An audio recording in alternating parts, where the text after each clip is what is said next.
What's going on, everybody? Welcome to the show. My guest today is incredible. Preston Smiles. If you haven't heard of him, you will today. He's a coach, a trainer, a speaker, an author, an influencer. And everything else in between. So let's give it up for you, my brother. Preston, welcome. Thank you. I will add sex pot, Yes. if we want to call it. I'm just playing. Dad, father, husband, serial entrepreneur, and dabbler so far in real estate. I'm getting there. Oh. You all are really getting my juices flowing. Mike and David, I talk to and see often because we live close and all the things.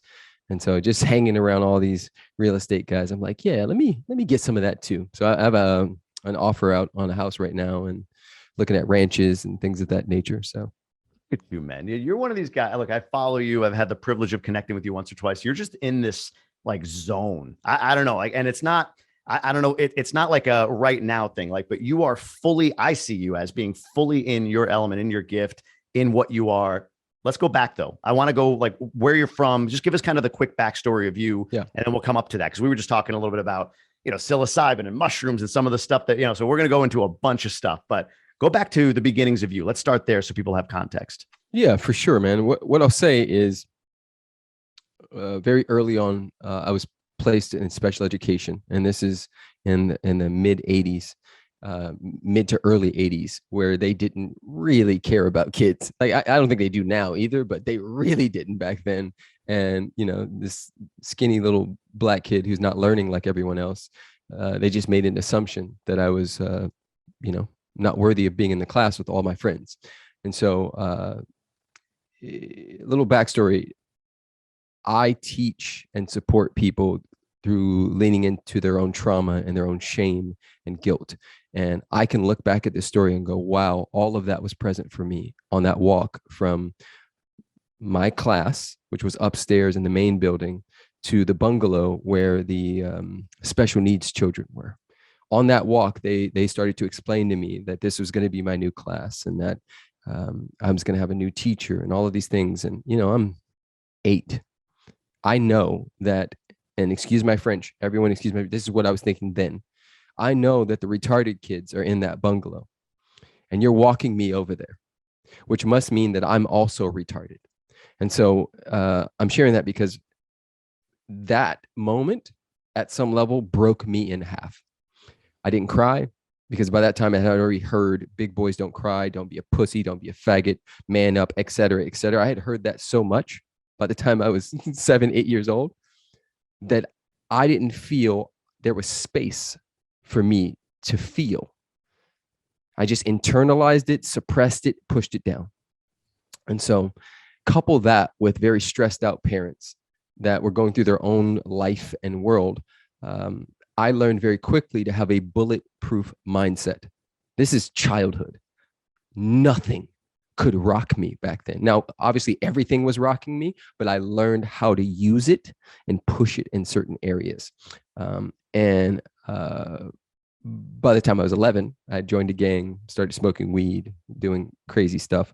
And I had a moment when I was 15 where my father had told me so many times, this is God rest his beautiful soul, so many times in childhood, he'd say, you're a leader. And if everybody else is going left, but something in you says go right, you'll go right. Because that's the type of boy you are. And he used to pour into me. This dude, for the drugs and all the other stuff and cheating and all that stuff, he had some serious inspirational and motivational skills. He spoke into me often. And I'm 15 years old and I used to do these things called runouts. Did you ever do this where you go into a liquor store, grab as much alcohol as possible and then run out? No, never did, but it makes sense. So we used to do those every day. And my buddy Rudy had this blue Astro van because he was 16 and I was 15 and Scott was 16 and we were all best friends. So I was the youngest. And every day, the day before and the day before and the day before, we did stupid stuff. Play basketball, break into things, stupid stuff. Well, this particular night, Scott called me and just something in me said, don't go. And my dad's voice popped up. If everybody else is going left, but you feel like you need to go right, you go right. because that's the type of leader that you are. I said, oh man, no, I'm gonna chill tonight. He's like, what? Don't be a little bitch. Come on, let's go. And I'm like, nah, man, I'm gonna chill. He's like, cool. That means I got shotgun, because him and I used to fight over the front seat. Within an hour, every single person in that blue Astro van that I was in the night before that, the night before that, and the night before that, every single one of them was shot. And Scott was shot in the head and died because he was in the front seat. That, for me, was one of the biggest catalyst moments of my life. I've had, like, let's call it 3 of them. That was one of the biggest ones, because everything became real in that moment.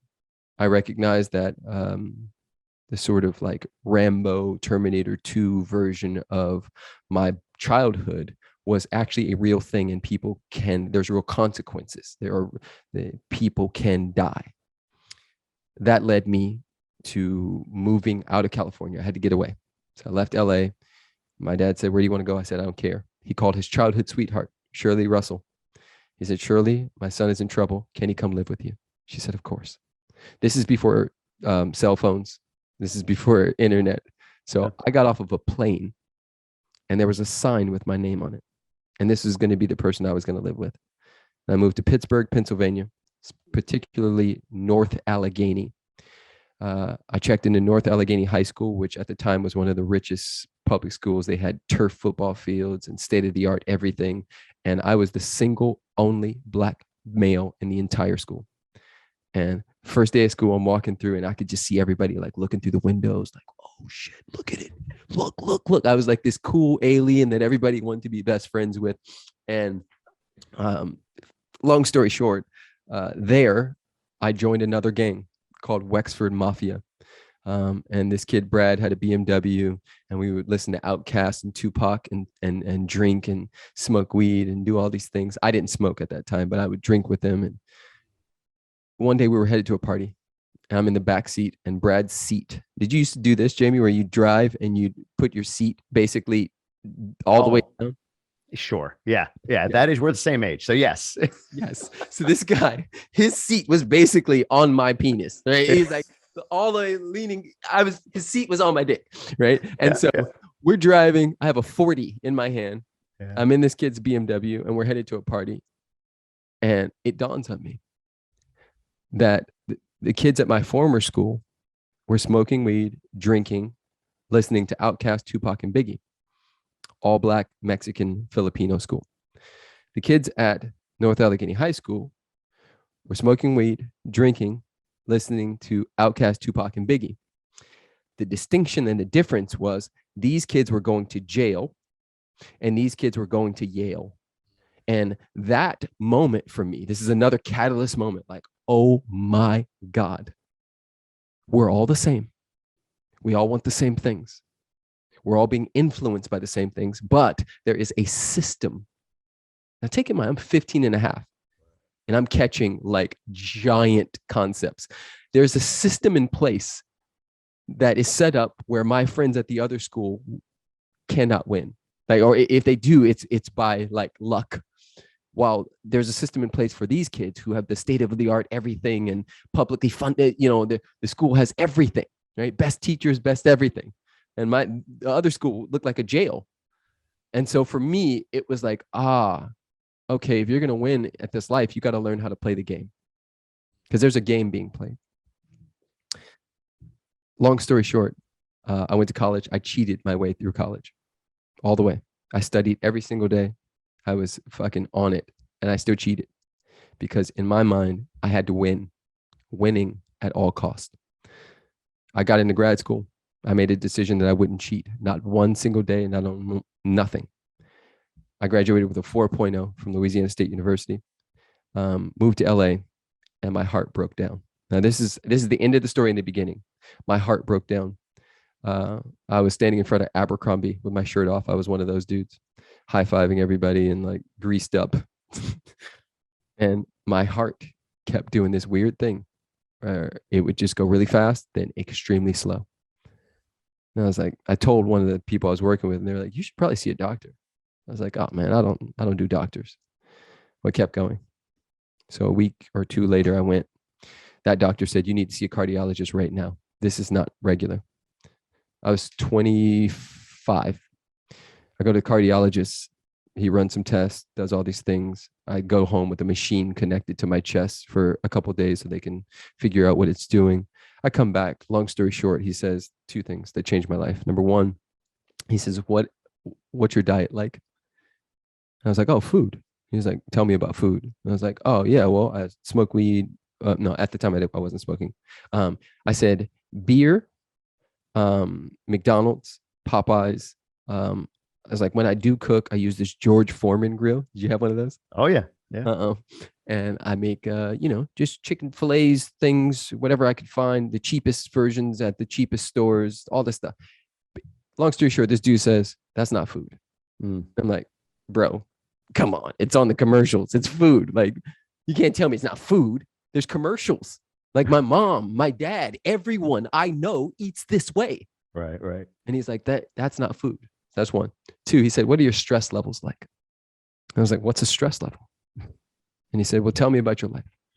I said, well, since I was 13, I've been afraid that my dad was going to overdose on crack cocaine. So I became the man of the house. My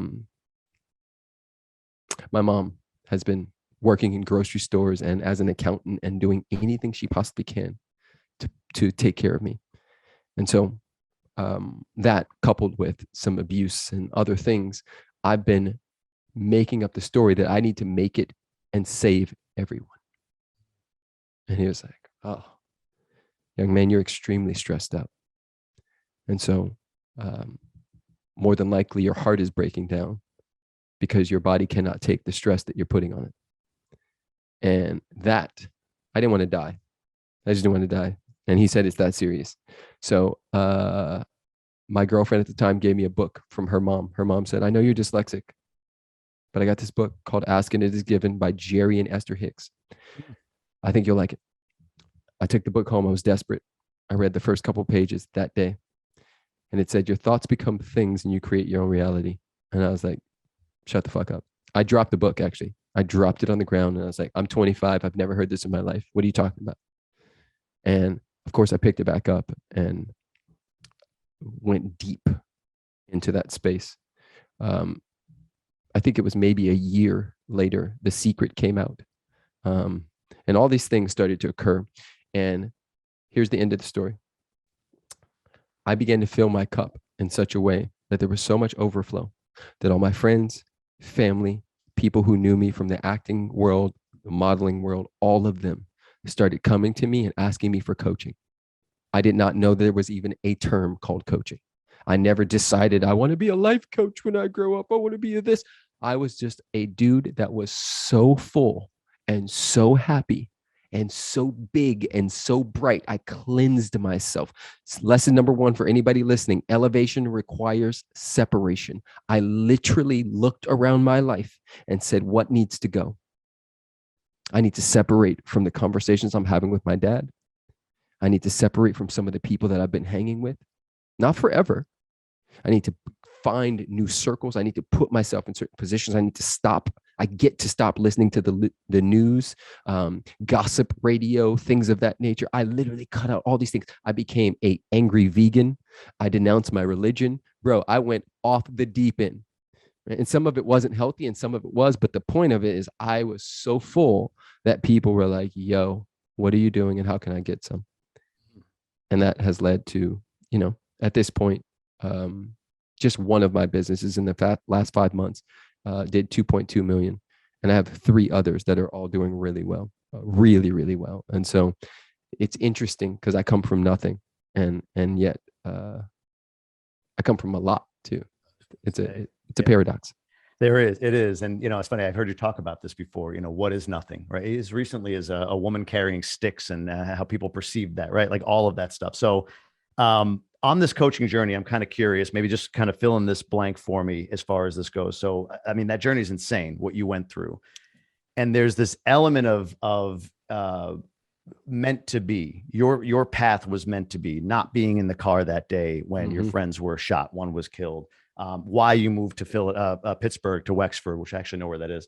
All of that stuff, right? All of these elements kind of they came together. So you're learning that you're a coach. When did you become intentional about being a coach? When did that happen? And what did you do to curate your skills, if you don't Yep. mind me asking that? Yep, for sure. One of the things I teach people often is to go too far. I think that we've heard, and I catch myself with my kids doing this as well. We heard "be careful" a little too much. Be careful. Be careful. Oh my God. Be careful. That we stopped being dangerous. And for me, during that time, I started to recognize, like, oh, this is a thing, and maybe this is a thing that I get to give to other people. Maybe I don't get to walk away from this. And there was a point where I said, okay, everybody's asking the same stuff because what's most personal is most universal. How about there's this new thing called YouTube. What if I create a YouTube channel called Questions with Preston? Because everybody keeps asking me these questions. And I just speak to them. And then when my friends and family come and they say they want X, Y, and Z, I say, go watch this video first. Then tell me if you have questions. Well, that turned into a network marketing company catching it, one of those videos. And at first, there was not that many. I'd get 100 views tops. Sometimes it'd be 13 views, but that's 13 humans, right? And I start get these messages from Switzerland and Africa and different places like, thank you so much. Please keep going. Well, at some point, I recognized that I wanted to invest in the creativity of that gift. So the main lesson everybody gets to pick up in this whole space is elevation requires separation, making a decision, right? So I'd made a decision that I was going to give back what I had just received. And then in that decision, I caught the programming, right? Because what's often taught is your thoughts lead to your feelings, feelings lead to actions, actions lead to results. What we don't add often is the programming. And so what the idea of man, the idea of young Black man, the idea of X, Y, and Z, the good Christian boy, the nice guy, all of these ideas are programming. And one of the aspects of being human is we are socially and historically born into beliefs and interpretations. So I started to look at the beliefs and interpretations I was born into. One is be careful. Oh, my whole life I've been just being careful. Make sure. Well, what happens if I'm not? What happens if I go like a little further than it feels comfortable? And so I started to make these videos breaking the fourth wall, where it wasn't just this static camera looking at me. I met this other creative kid and I was like, yo, let's do something. He was like, yeah, let's go to the beach. And I made this video called Analysis Paralysis, How to Think Less and Live More. And he was circling me and I was kicking water up in the air and I was just speaking from my heart, no script, just pure fire. What is here and how can I give it to other people? And Isogenics got Sure. it. Yeah. And they started sending it everywhere. They started every like opportunity meeting they had, they would play it in front of it. And so thousands, all my videos went from like 100 views to like 50,000, like all of them, or like, that kind of thing. And I was like, what happened? One day I got a comment, hey, we're having our big celebration. There's going to be 6,000 people. We would love you to headline it if you speak. Can you X, Y, and Z? So long story short, I said yes. They flew me to Australia. I was the keynote speaker. I absolutely murdered it. And it was confirmation that Martin Luther King said, you don't have to know, you just have to know the knower. And the knower could be called Jesus. It could be called Buddha. It could be called Allah. It could be called Krishna, the higher self, divine intelligence, whatever we want to call that thing. It's the part of us that is tapped into our most power. And I started to catch that when I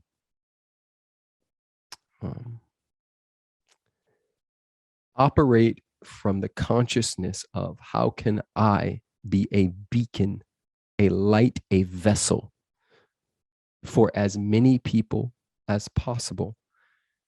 Creativity flowed, things aligned, people aligned, everything was aligned with that conviction. And I sucked. I sucked until I didn't. And while all that was happening, and this is just for anybody who may be in the beginnings of a real estate career or whatever you're in, while all that was happening, I was teaching surf lessons and implementing spiritual techniques and coaching into my surf lessons. I had a school called Smiles Surf School, and I needed money, and I didn't want to have the energy of desperation when I was coaching people. I didn't want to need their money. So I said, I'll go make my own over here. But while I'm making it over here, I'll implement the principles from here to there. And so I'll use coaching and spirituality to teach people how to connect to the ocean and how to beat the part of themselves that believes they cannot surf. And so I got better and better at coaching through surfing and teaching people surf lessons. Beginning of this story, there was a point when I recognized that the one place I wasn't looking was business and money, because I had a story that Black kids can't be businessmen. Like little skinny kids that were born in Compton like me, millionaire. What are you talking about? Your parents are blue collar. Everybody you know barely makes it. Like I had to go into that programming and rewire and unlearn. And so I decided to move back in with my mom. I decided that I was going to take a few steps back to take many steps forward. And I bet on me. I jumped past the egoic part of me that wanted to be, I was 33 at this time, by the way. So think about this. 25 is when the heart condition came up. I'm now 33, almost 10 years later. Yeah. And I'm still basically broke, but I am full, right? I have $1 million consciousness. It just hasn't matched my bank account yet. And so I move in with my mom and I say, fuck it, I'm going all in. I'm gonna look at all the places that scare me. And that year I made 100,000, 150. Next year, 300. Next year, 6. Next year, 1 million, and have not stopped. And all of that is based on a lot of things, but I think the main one is when we amplify our love, we automatically amplify our lives.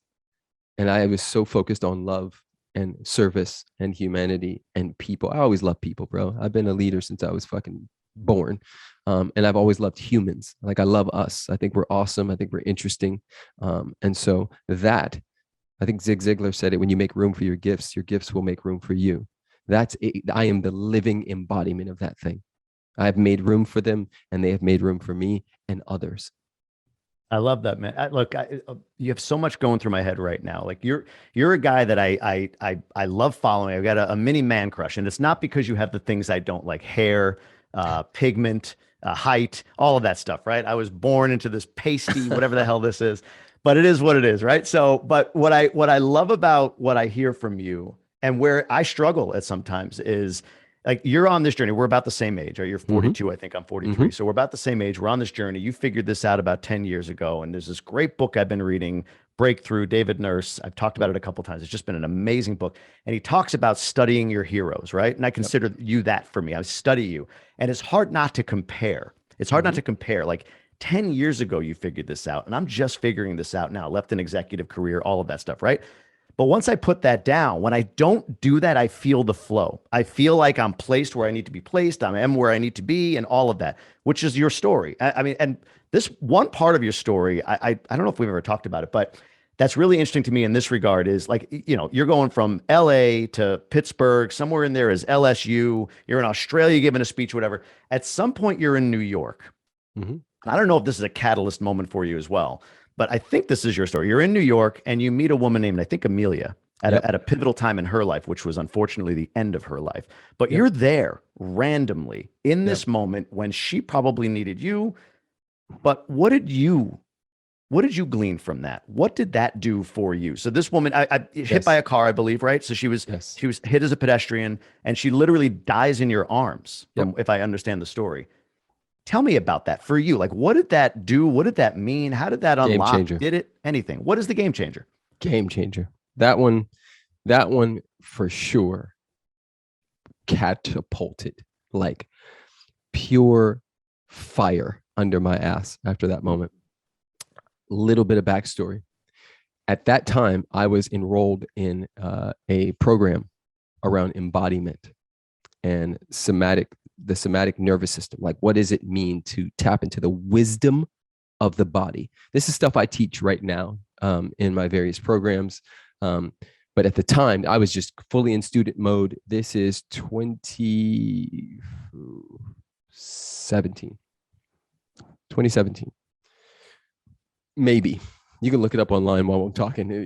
There's articles on it. Amelia Yeah, Stir Rental. Amelia Stir Rental. got it. Um, at the time, I'm in this class. Every month, I drive to Ojai, California, and I go deep with this master in this particular realm named Scott Cody. 2015. And 2015. Look at that. Yeah, Even yeah, pro. 7 years ago. Wow. So we had been working on just what it feels like and to listen to the body, right? To get those intuitive hits, whether it's actually a thought or it's a sensation. What does it look like to really listen, to be tuned in as a man? Because going back to hunter and gatherer, the hunters had to be tuned, fine-tuned, listening with all senses, right? Listening with a soul, right? What is occurring? Where is this animal, and what dance are we in? When we think about the San Bushmen and all these different beautiful hunter and gatherer communities and cultures, it's next level, and all of that still exists inside each and every one of us. It's one of the reasons why we're doing Activate Your Alpha very soon, and we'll talk about that at some point. Sure. Because I think we have a skewed idea about what it means to be alpha, right? It has less to do with your dick and your money and more to do with what we're talking about here. So I had been in that course. It was a 9-month course, and we had been working on that the whole time. And I met up with a friend, and as soon as we sat down, my intuition said, get up and go. And I was like, what? Right? I'm having a conversation in my head. He's talking. Hey, Preston, how you been? X, Y, Z. Oh, man, I haven't seen you in so while. So good to see you in here in New York. What are you doing here? In my mind, I'm having a battle because I literally know that I'm supposed to get up and go. It's like, go now. And I'm like, what? I just sat down. What the fuck are you talking about? Right. And so I listen and I say, bro, I hate to cut this short, but I got to go across town. I got to get some boots from Barney's or whatever it was. Neiman Marcus, Barney's, one of those. Yeah. And he's like, oh yeah, well, there's this one and there's this one. And I was like, I think it's this one. And so I rush to the train. I go down the little steps, and it says, as I see it, I see the one I'm supposed to be on going past. So I'm like, ooh, missed it. But I trust, right? I didn't know. I knew, but I didn't know. I get on the next one, maybe 10, 15 minutes later. I get off. I get lost, right? The Barney's I'm looking for is this direction. I go in the wrong direction. At some point, same thing. Trust, right? Surrender. There's always something moving ahead of us. Yeah. I thought about 9/11 and how many people missed their flights, how many people missed their cabs. I thought about the people who called in sick from the World Trade Center that day on that floor, right? And it's calm. It's already taken care of. So I find it. I walk in. I go to the maybe second or third floor. I find the boots. I'm looking around, and something says, go downstairs right now. And I'm like, you got to be fucking kidding me. I literally just got here. I just walked in. It's like, go downstairs right now. I'm like, okay. I go downstairs. I walk out the doors. As soon as I turn left, I hear skirt. No. Boom. I look to my right because I just went out left. I look to my right, and there's a woman flying through the air. She lands on her head. Her brains splatter out the back. And I instantly When I say instantly, no thought knew why I was there. I went straight to her. No thought. It was like, there it is. Everybody, this is Mother's Day, day before Mother's Day. Everybody's on the streets. Everybody's turning their heads. They're, oh my God, because you could see her pearls. I'll never forget her pearls. She had white pearls on and a blue sweater, and the pearls were rolling down the street. Right? You ever have something go slow motion on you? Yeah, You're just like, yeah. what the fuck? I was like in a superhero mode, like slow motion, but fast. I could see all the faces, everybody like, oh my God, turning away. At that exact moment, a doctor and a nurse on different parts of the street. So all of us were there at the same time. Doctor comes running, nurse comes running, I come running. It's just three of us. They go straight to her wrist. Ma'am, are you there? They touch her wrist. As soon as they touch her wrist, blood comes out of her mouth. Right? Now I'm watching this whole thing and I'm like, whoa. But why are you here, P? I was like, you're here for the spiritual part. So let's go. So I go down to her feet and I just hold her feet and I close my eyes. There's chaos around me and I close my eyes and I just tap in and I start breathing with her. Tapping in. And at some point we like lock in and I say, hey, I'm here. This is all with the mind. If it's time to go, I'm here. If it's time to stay, I'm here. But you're not alone. And we're just breathing. And there's a moment, I don't know how many minutes went by, but the ambulance had taped. There was enough time where there was tape around me. So nobody was on that street except for us. And the paramedics were pulling up. I think the police had taped it up. There's a moment as they were getting ready to do whatever they were going to do with her. I had let go of her feet, but I was still right there at her on my knees in the middle of a New York street. There's a moment where something said, open your eyes. This is it. I opened my eyes. I looked at her and she went.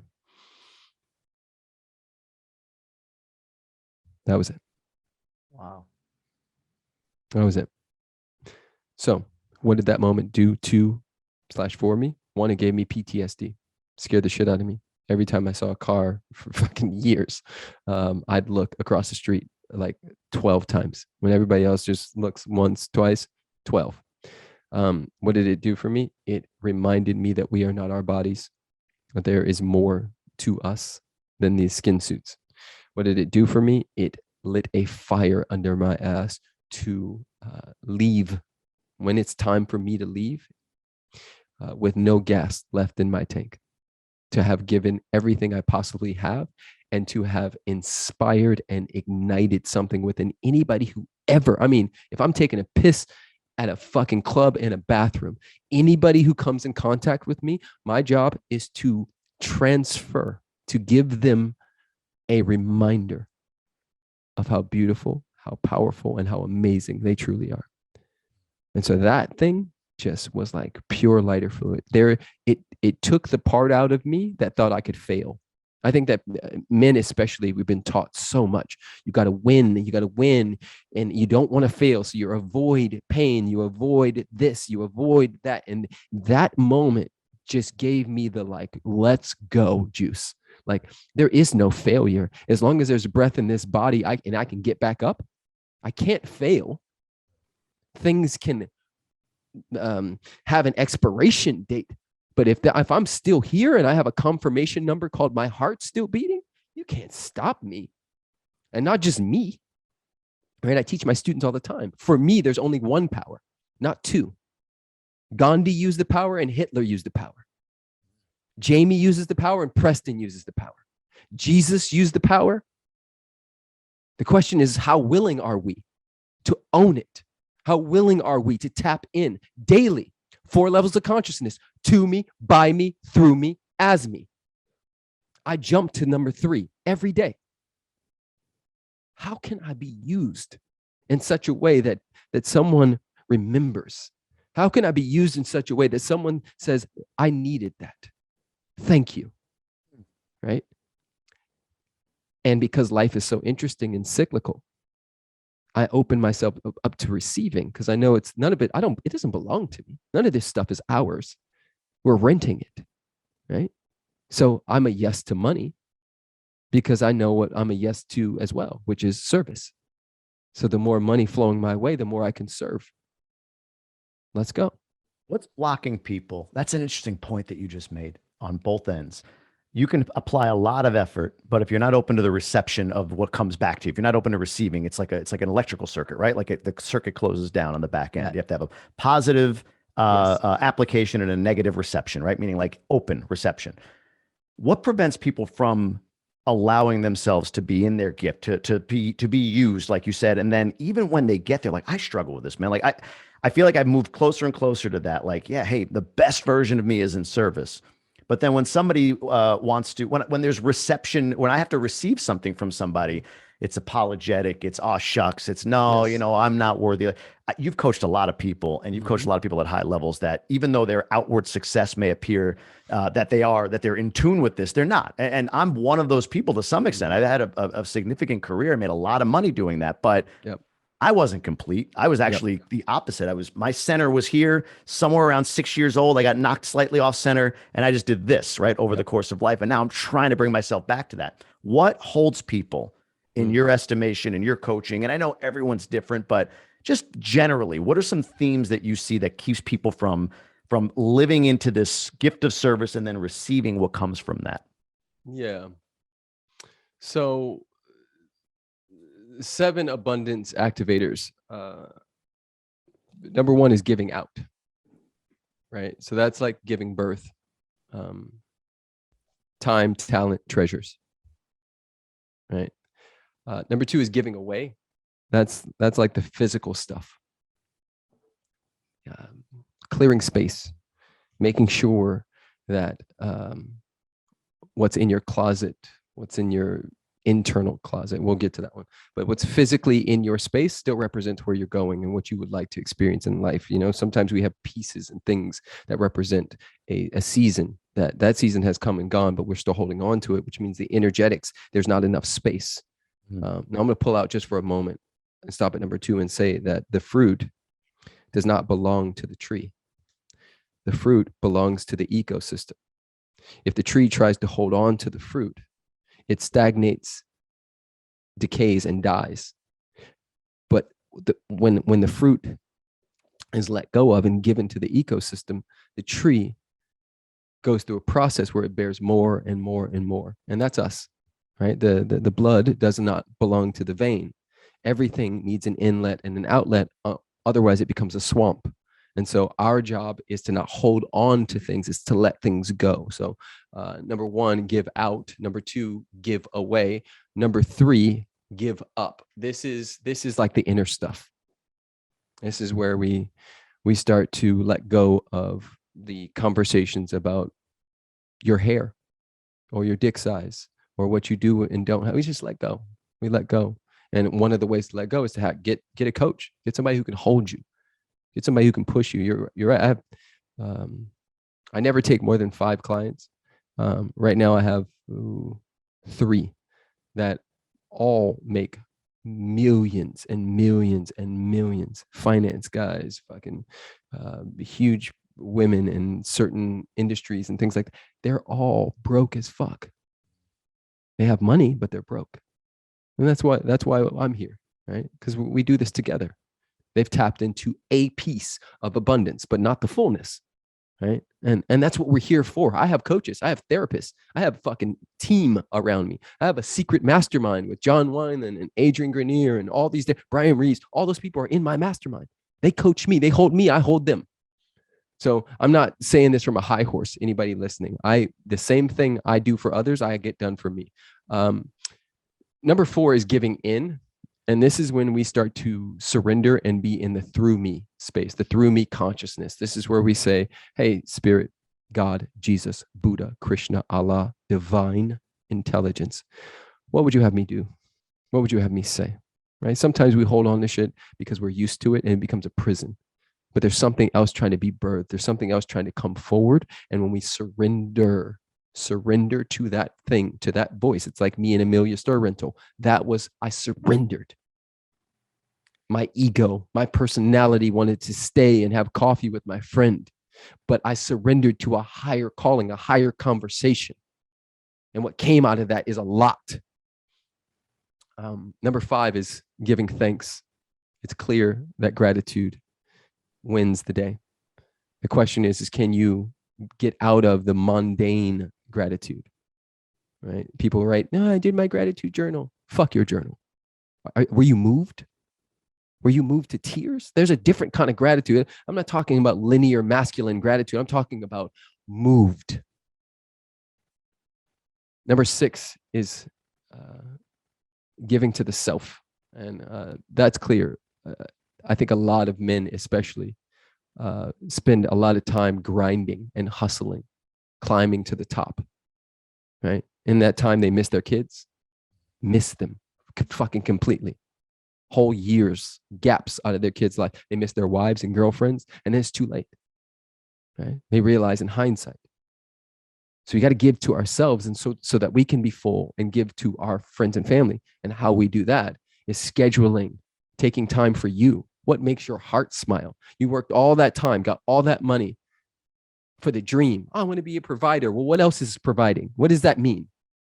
Does it mean just money, or does it mean energies? Does it mean time? Does it mean eyes? Does it mean hearts? How do you provide? Bro, Mike McCarthy and David and How used to have it, but they own that boat. You know how many times Mike and I go wake surfing during times where I'm in the middle of a lot? It makes my wife mad, but I'm like, yo, I'm a better husband when I give to if I go wake surfing with them, good to go. The workouts, Empowered Brotherhood has a Thursday workout in Austin every Thursday. We have Fight Club every Friday. I do all of those things because when my cup is full, daddy is more present, daddy is more powerful, daddy is more in his sex, in his power, in his thump, in his directedness. Number 7 is forgiving. This one is huge. It could have been at the top of the list. Because a lot of times we don't realize that we hold resentment. And resentment, we know in science at this point that everything is energy.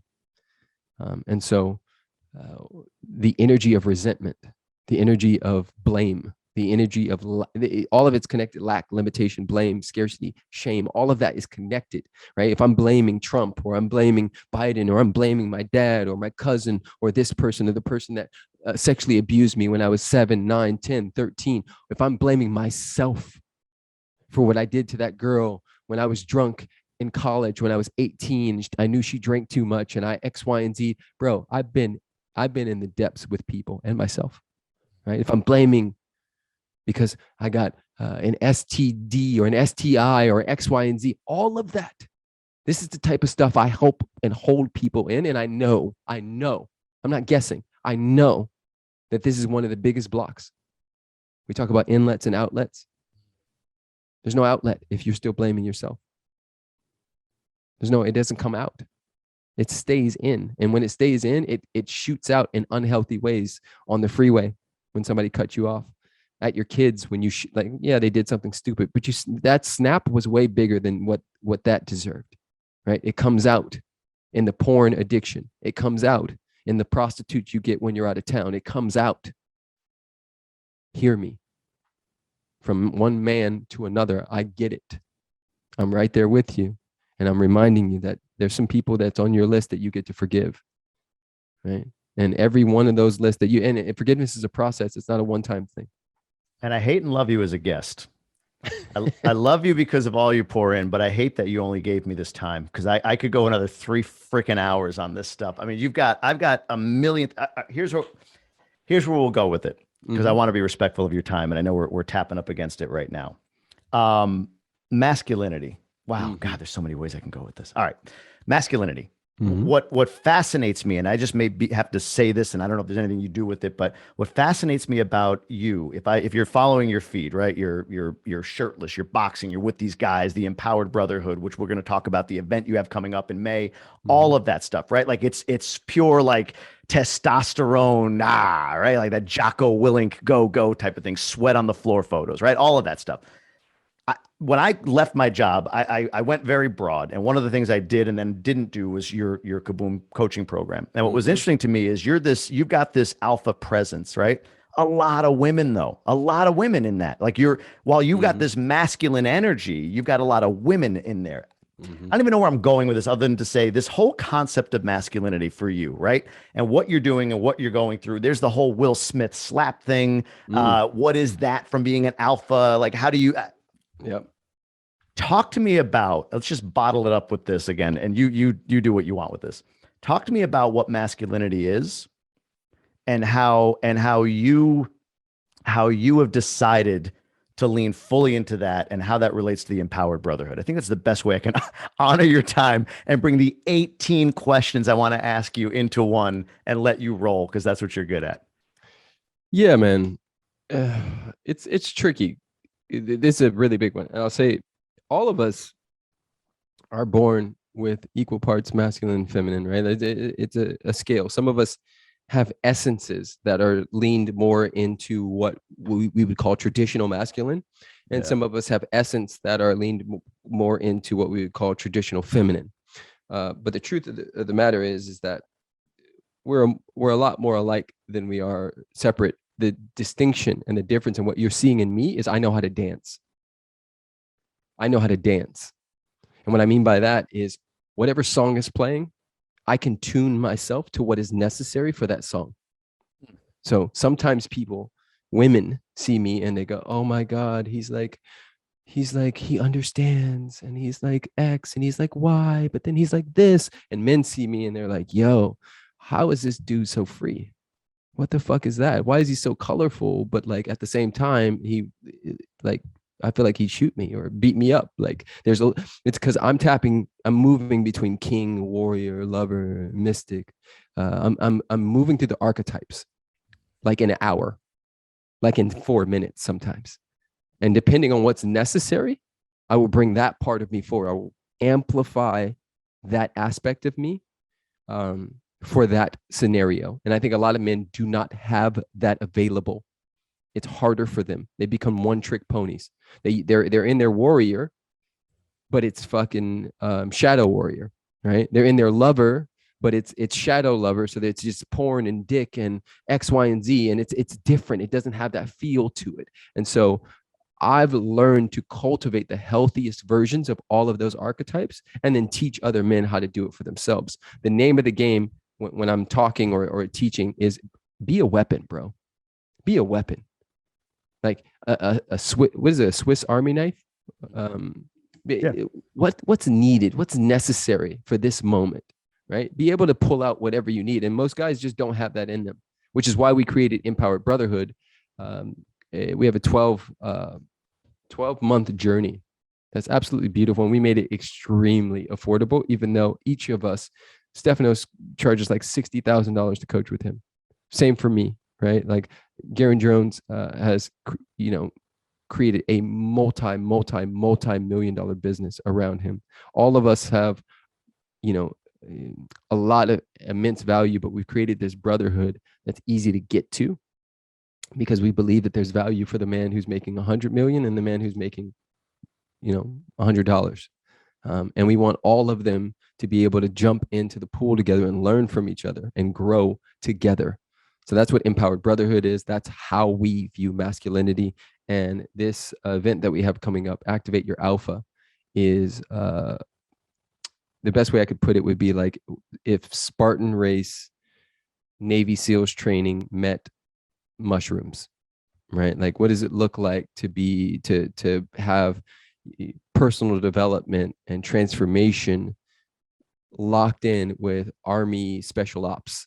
And we got some guys who have been doing this for years and years and years, and then self-included, right? I'm a beast in workshops.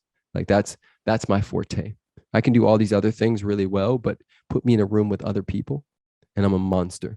And so between all of us, we're going to take it to another level and help men find out what they're made of, right? Tap into your inner David Goggins and see what's there. Yeah. That's a hell of an inner thing if it exists in any of us. David Goggins would be amazing. So, wow, man. I feel like I could go a lot longer on stuff, but I want to be respectful of you and your time here. This has been amazing. Thanks so much for pouring into me. I mean, it's felt like a personal coaching session, for me. But where can people learn more about the Empowered Brotherhood? What is it called? Unlock Your Alpha, Unleash Your Alpha.